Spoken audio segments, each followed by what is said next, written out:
Hi friends, मैं are के यादव आज फिर आप लोगों के बीच साइंस का कुछ टॉपिक जो आईटीआई, पॉलिटेक्निक तथा रेलवे के विभिन्न प्रतियोगिता परीक्षाओं के लिए अत्यंत महत्वपूर्ण है लेकर के आया हूं। आशा करता हूं कि आप लोगों को मेरा पहले वाला जो वीडियो है वो अच्छा लगा होगा और कुछ नया चीज़ आप लोगों के सामने मैं लेकर के आऊँ। इसलिए आप लोग हमारे इस चैनल को अधिक से अधिक शेयर करें, सब्सक्राइब करें तथा वीडियो को लाइक करें। तो चलिए आज हम लोग बात करते हैं प्लेन मिरर में जो कुछ पॉइंट, इम्पोर्टेंट पॉइंट था जो बच गया था उसके बारे में हम लोग बात करेंगे। तो आपके सामने बोर्ड पर देखिए लिखा हुआ है पहला पॉइंट कि यदि समतल दर्पण स्थिर हो, यदि दर्पण स्थिर हो एवं वस्तु को x दूरी चलाया जाए तो प्रतिबिंब 2x दूरी चलता है। पहला पॉइंट आज के लिए, आज के वीडियो का पहला पॉइंट है हमारा कि यदि दर्पण स्थिर हो एवं वस्तु को x दूरी चलाया जाए, दर्पण जब बोल रहे हैं दैट मीन्स ये प्लेन मिरर हम बोल रहे हैं। यदि दर्पण स्थिर हो एवं वस्तु को x दूरी चलाया जाए तो प्रतिबिंब 2x दूरी चलता है। याद रखिए। दूसरा पॉइंट है हमारा कि यदि वस्तु स्थिर है तथा समतल दर्पण को x दूरी चलाया जाए तो प्रतिबिंब x दूरी ही चलता है। ध्यान दीजिए। दूसरा पॉइंट हमारा है कि यदि वस्तु स्थिर है तथा समतल दर्पण को x दूरी चलाया जाए, वस्तु स्थिर है और दर्पण को ही चलाते हैं तो उस स्थिति में प्रतिबिंब जो है आपका वो x दूरी ही चलता है। इसमें एक और तीसरा पॉइंट है, ध्यान से देखिए। सी नंबर पॉइंट में इसका जो महत्वपूर्ण ऑब्जेक्टिव है उसको हम लिख ले। यहाँ पर आप लोग ध्यान दें थोड़ा सा। सी नंबर का जो पॉइंट हम लिख रहे हैं कि यदि दर्पण एवं वस्तु दोनों को विपरीत दिशा में x दूरी चलाया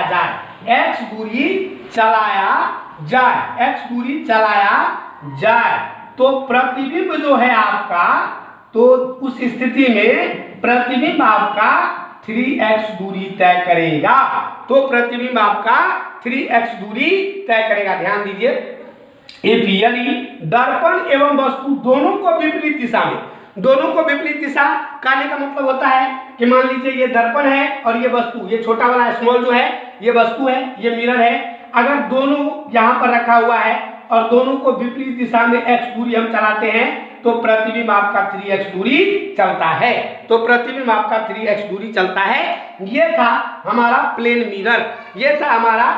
मिरर, जिसके बारे में कल भी हम बात किए थे और जो कुछ पॉइंट बच गया था ये आज हम आप लोगों के सामने लेकर के आए हैं। और प्लेन मिरर से अब जो क्वेश्चन सब आपको आ सकता है, ध्यान दीजिए, एक बार सुन लीजिए।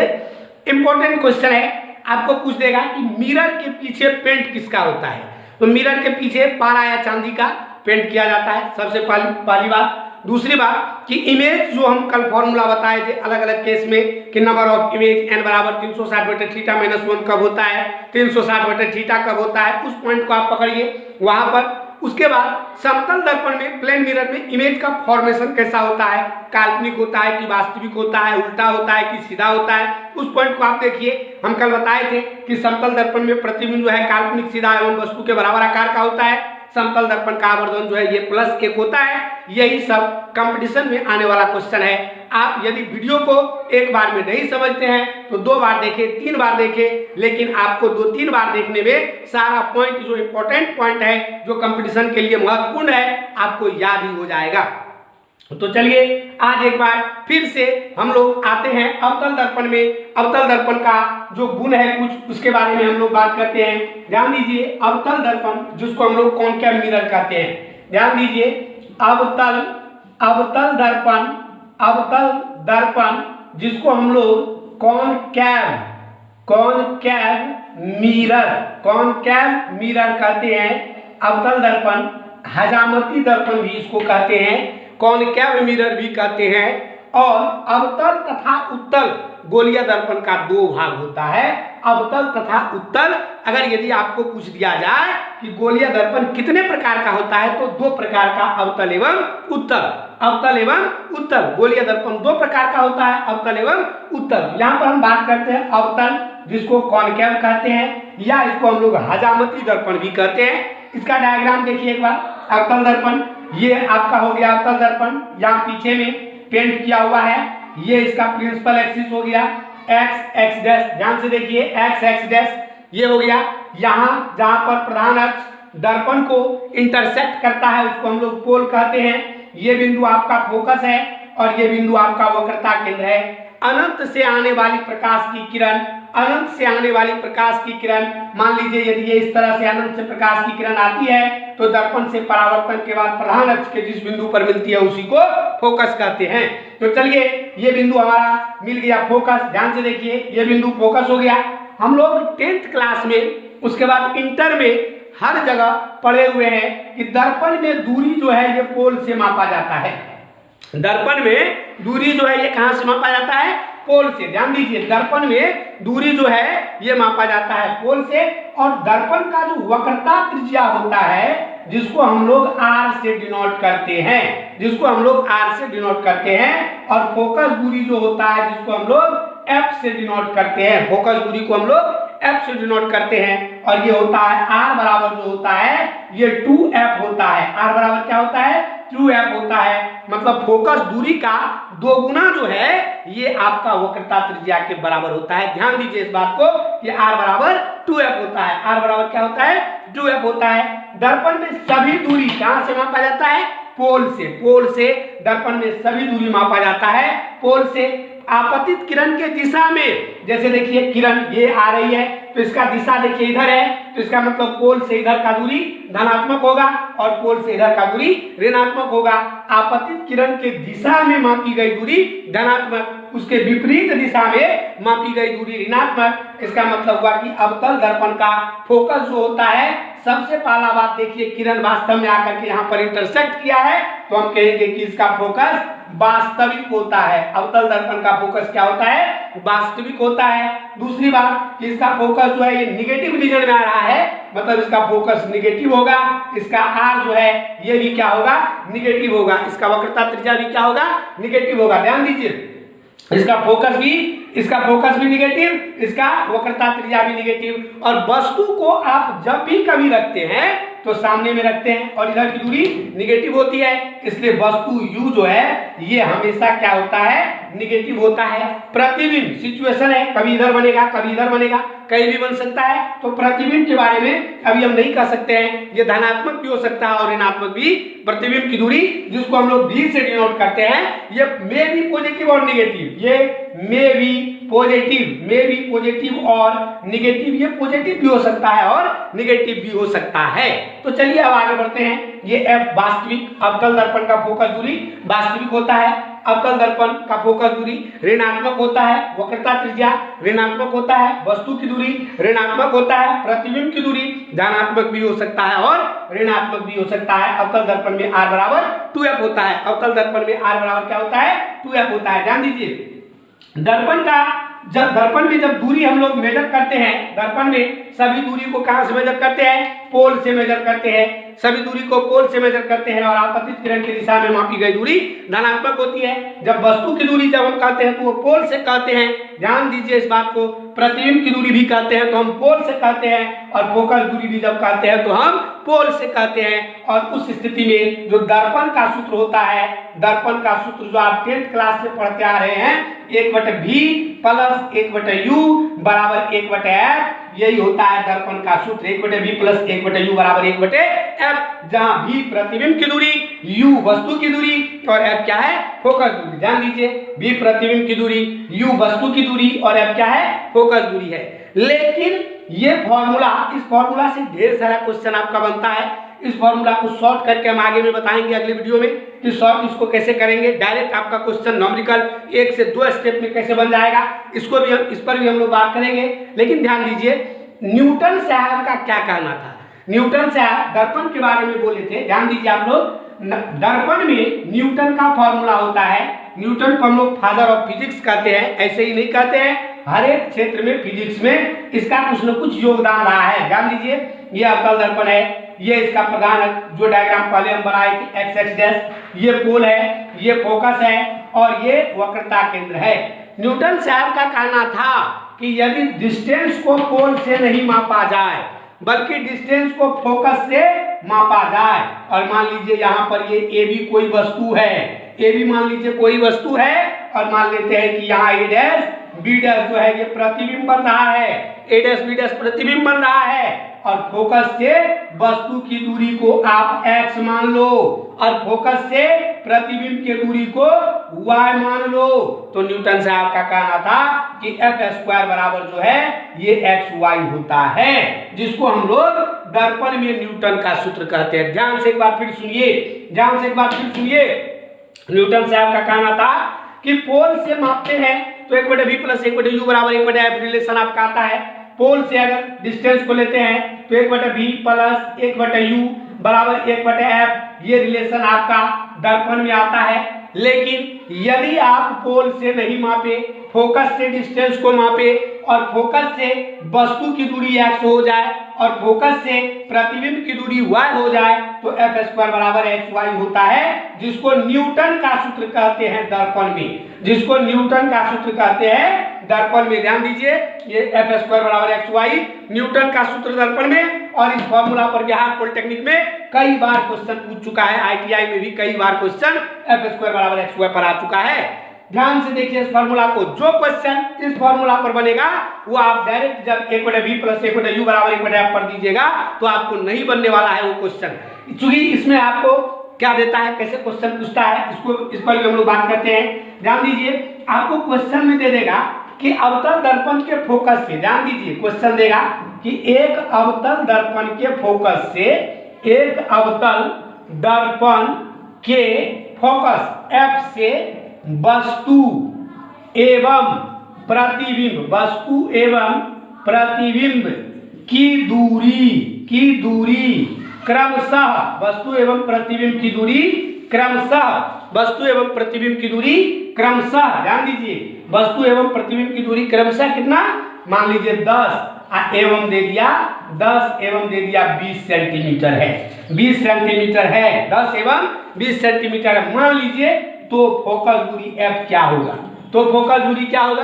अब 1/v 1/u 1/f पर निकालिएगा तो ये क्वेश्चन नहीं बनने वाला है। डायरेक्ट एफ स्क्वायर बराबर एक्स वाई में आप मान दीजिए, x के जगह पर वस्तु की दूरी 10, प्रतिबिंब की दूरी 20 है, तो यहाँ लिखेंगे 10 गुना 20, ये एफ स्क्वायर बराबर निकल गया 200, एफ स्क्वायर बराबर निकल गया 200, और f बराबर निकालेंगे रूट अंडर 200, 100 गुना 2 होगा तो 10 रूट 2 सेंटीमीटर लगभग इसका फोकस दूरी होगा, लगभग इसका फोकस दूरी होगा। चूंकि रूट से निकलने के बाद चिन्ह प्लस माइनस दोनों में होता है, और इस क्वेश्चन में हमको यहाँ पर अवतल दर्पण लिखा हुआ है, इसीलिए जब इसका फोकस दूरी लिखेंगे तो -10 रूट 2 सेंटीमीटर लिखेंगे, -10 रूट 2 सेंटीमीटर लिखेंगे।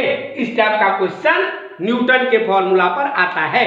अब ध्यान दीजिए, हम लोग आगे जब पढ़ेंगे, आज 10वां में आप लोग मैट्रिक में इस सब टॉपिक पर चर्चा किए थे कि वस्तु को कहाँ रखते हैं तो प्रतिबिंब कहाँ बनता है। ध्यान दीजिए, चाहे वो कोई दर्पण हो चाहे कोई लेंस हो, जब भी वस्तु को अनंत पर रखते हैं तो प्रतिबिंब फोकस पर ही बनता है। अब वस्तु को फोकस पर रखते हैं तो प्रतिबिंब कहाँ बनता है, अनंत पर बनता है। लेकिन अनंत का मतलब ही होता है जिसका कोई अंत नहीं हो। मतलब हम लोग कल्पना कर लिए हैं कि वक्रता केंद्र से आगे बढ़ते जाएंगे तो ये अनंत हो जाएगा, वक्रता केंद्र से आगे बढ़ते जाएंगे। मान लीजिए किसी दर्पण की वक्रता त्रिज्या 40 सेंटीमीटर है तो 100 सेंटीमीटर उसके लिए अनंत हो गया। किसी के लिए अगर मान लीजिए 10 सेंटीमीटर है तो 11 से आगे की सभी दूरी जो है उसके लिए अनंत की तरह हो जाता है। तो चलिए ध्यान दीजिए, अनंत का कोई लिमिट नहीं है, अनंत का मतलब अनंत जिसका कोई अंत नहीं है। लेकिन गणितीय रूप से न्यूटन के इसी फॉर्मूला से इसका सत्यापन होता है, एफ स्क्वायर बराबर एक्स वाई, एफ स्क्वायर बराबर एक्स वाई। ध्यान दीजिए, इसको एफ स्क्वायर बराबर एक्स वाई, ये न्यूटन का फॉर्मूला है दर्पण में। और यदि आप वस्तु को फोकस पर रखते हैं, यदि वस्तु कहाँ हो, वस्तु मान लीजिए एफ पर हो, वस्तु कहाँ हो, फोकस पर हो, मान लीजिए कि वस्तु फोकस पर हो, मान लीजिए कि वस्तु फोकस पर हो, तो आप गौर कीजिए कि अभी तुरंत हम बोले थे कि न्यूटन से आपका कहना था कि डिस्टेंस को आप फोकस से मेजर कीजिए। डिस्टेंस को आप कहां से मेजर कीजिए? फोकस से। तो जब वस्तु फोकस पर ही रहेगा तो x का मान क्या होगा? 0 होगा। क्योंकि वस्तु फोकस पर है, अब फोकस से डिस्टेंस को मेजर कर रहे हैं, इसका मतलब x बराबर क्या हो जाएगा? 0 होगा। जब x बराबर 0 तो y निकालिए यहाँ से, तो y बराबर f स्क्वायर बटे 0 कीजिए। किसी भी संख्या में 0 से भागा देते हैं तो अनंत आता है। ये y बराबर अनंत, मतलब प्रतिबिंब कहाँ चला गया? अनंत पर। इस तरह से गणितीय रूप से इसका सत्यापन किया जा सकता है। दूसरा केस लेकर भी आप इसको सत्यापित कर सकते हैं। तो न्यूटन का फॉर्मूला दर्पण में भी काफी इंपॉर्टेंस रखता है और काफी अलग अलग चीजों को, प्रतिबिंब, वस्तु और प्रतिबिंब का स्थान, पोजीशन जो हम निर्धारित करते हैं उसको भी ये मतलब अच्छे तरीके से समझा पाता है। तो न्यूटन का फॉर्मूला F स्क्वायर बराबर XY होता है, इसको आप लोग याद रखें। तो चलिए आगे बढ़ते हैं। एक पॉइंट हम समतल दर्पण से यहाँ पर फिर आपको बता रहे हैं, ध्यान दीजिए। समतल दर्पण में शुरू में ही आपको हम बता दिए थे कि समतल दर्पण में पार्श्विक उल्टा प्रतिबिंब बनता है। समतल दर्पण में पार्श्विक उल्टा प्रतिबिंब बनता है, लेकिन याद रखिए अंग्रेजी का कुछ अल्फाबेट जैसे AHIMOTUVW और XY ध्यान दीजिए AHIMOTUVWXY ये सिमेट्रिकल होने के कारण इसमें पार्श्विक उल्टेपन का आभास नहीं होता है। सिमेट्रिकल होने के कारण मतलब सम्मित होने के कारण AHIMOTUVWXY में पार्श्विक उल्टेपन का आभास नहीं होता है समतल दर्पण का। यहाँ से कई बार रेलवे और पॉलिटेक्निक ITI में क्वेश्चन दे देता है। इस जितना ही अंग्रेजी का लेटर है इसमें से कोई आपको वो दे देगा ऑप्शन में, 4 ऑप्शन में, और कहेगा इसमें इस चारों में से किसमें पार्श्विक उल्टेपन का आभास नहीं होता है। तो याद रखें AHIMOTUVWXY, नहीं ऐसे याद रखें AHIMOTUVWXY, ऐसे याद रखें AHIMOTU तो मोटू अभी AHIMOTUVWXY, ऐसे याद रखें AHIMOTUVWXY। आप कभी इसको नहीं भूलेंगे, इतने लेटर में पार्श्विक उल्टेपन का आभास नहीं होता है। तो चलिए हम लोग आगे बढ़ते हैं, ध्यान दीजिए। अगला हमारा टॉपिक इसी में अवतल दर्पण को ही लेकर के चलते हैं। अवतल दर्पण में ध्यान दीजिए प्रतिबिंब और वस्तु का जो ये सिचुएशन है कि कहाँ रहता है तो कैसा बनता है, इसके स्थिति में हम लोग बात करते हैं। सबसे पहले जब आपको प्रतिबिंब निर्धारित करना रहता है किसी भी दर्पण में, चाहे वो अवतल दर्पण हो चाहे वो उत्तल दर्पण हो, तो इसके लिए आपको 3 डायग्राम खींचना पड़ेगा। ध्यान दीजिए, ये दर्पण है, ये प्रधान अक्ष है x और x डैश, अच्छा से देखिए x और x डैश, ये प्रधान अक्ष है। प्रतिबिंब का स्थान कैसे आप निर्धारित करेंगे, इसके लिए 3 डायग्राम आपको खींचना पड़ेगा। ये पोल है, ये फोकस है और ये वक्रता केंद्र है। नहीं, वस्तु कहीं भी हो सकता है। मान लीजिए यहीं पर हम ए भी कोई वस्तु ले लेते हैं, ए भी ये वस्तु है और आपको निकालना है कि इसका प्रतिबिंब कहाँ बनेगा, कैसा बनेगा, कहाँ बनेगा, कैसा बनेगा, ये सारा गुण आपको देखना है। तो सबसे 1 नंबर में वस्तु के शीर्ष, ये देखिए शीर्ष का मतलब सिर होता है। शीर्ष से ये प्रधान अक्ष है, इसके समानांतर एक रेखा खींच दीजिए जो दर्पण से परावर्तन होने के बाद फोकस से गुजर जाता है। इसको हम 1 नंबर का लाइन, पहला लाइन आपको क्या खींचना है, वस्तु के शीर्ष से प्रधान अक्ष के समानांतर एक लाइन खींचना है जो दर्पण से परावर्तन के बाद फोकस से गुजर जाती है। 1 नंबर पहला लाइन ये खींचना है। दूसरा लाइन वस्तु के शीर्ष और सी से खींचना है जो दर्पण पर लंबवत पड़ता है, 90 डिग्री के कोण पर पड़ता है। वस्तु के शीर्ष और सी वक्रता केंद्र से खींचना है और जो लंबवत किरण पड़ता है वो पुनः अपने पथ पर रिटर्न हो जाता है। जैसे ये आया था इसी तरह से ये रिटर्न होके चला गया। 2 किरण में प्रतिबिंब का निर्धारण हो सकता है, लेकिन तीसरा किरण भी हम यहाँ पर खींचते हैं। ये है हमारा 2 नंबर का किरण, ध्यान दीजिए।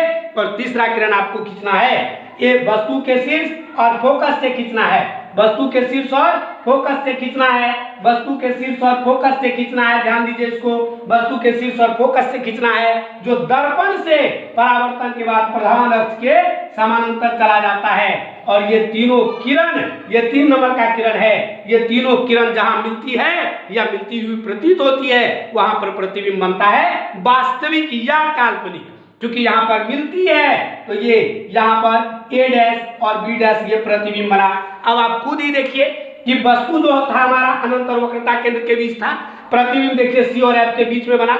वस्तु देखिए प्रधान अक्ष से ऊपर था, प्रतिबिंब प्रधान अक्ष से नीचे मतलब उल्टा बना, प्रधान अक्ष से नीचे मतलब उल्टा बना, नहीं सी और एफ के बीच में बना। तो इस तरीके से आप इसका निर्धारण किसी भी स्थिति के लिए, यहाँ पर कई स्थिति है, जैसे एक रहेगा अनंत और सी के बीच, तो इस स्थिति में हम डायग्राम खींच दिए हैं। याद रखें 3 को खींचना है, लेकिन हर एक जगह बुक में आपको 3 को किरण देखने के लिए नहीं मिलता है, कहीं पर 2 किरण से भी काम चला लिया जाता है। तो यहाँ पर सी और अनंत के बीच सी पर आएगा, तो जब सी पर आएगा तो सी पर ही प्रतिबिंब बनेगा। उसके बाद सी और एफ के बीच देगा तो अनंत और सी के बीच बनेगा। उसके बाद एफ पर देगा तो अनंत पर बनेगा। उसके बाद एफ और पी के बीच में देगा तो दर्पण के पीछे बनेगा, और इसी गुण के कारण इसको हजामती दर्पण कहते हैं। जब एफ और पी के बीच वस्तु को रखते हैं अवतल दर्पण में, तो उसका प्रतिबिंब दर्पण के पीछे बनता है, काल्पनिक बनता है, सीधा बनता है एवं वस्तु से कई गुना बड़ा बनता है, जिसके कारण इसको हजामती दर्पण हम लोग कहते हैं। जब पी पर रखते हैं, जब पी पर रखते हैं, पोल पर रखते हैं, तो प्रतिबिंब पोल पर ही बनता है, काल्पनिक और सीधा बनता है तथा वस्तु के बराबर आकार का बनता है। जब पोल पर रखते हैं, पोल पर, तो प्रतिबिंब पोल पर ही बनता है, काल्पनिक सीधा एवं वस्तु के बराबर आकार का बनता है। ये सभी स्थिति को आज हम बोल दिए हैं, और आशा करते हैं कि आप लोग इस वीडियो को देखने के बाद जो भी बुक आप यूज करते हैं उस बुक को ध्यान में रखते हुए खुद से कॉपी कलम लीजिए, और जितना स्थिति में हम बोले हुए हैं सभी स्थिति को एक बार देखिए। तब कल हम जो है आपके सामने उत्तल दर्पण का केस लेकर के आएंगे, और तब उत्तल और अवतल में वास्तविक और काल्पनिक प्रतिबिंब क्या क्या होता है, मैग्निफिकेशन क्या होता है, इन सभी चीजों पर अगले क्लास में हम चर्चा करेंगे। तब तक के लिए धन्यवाद।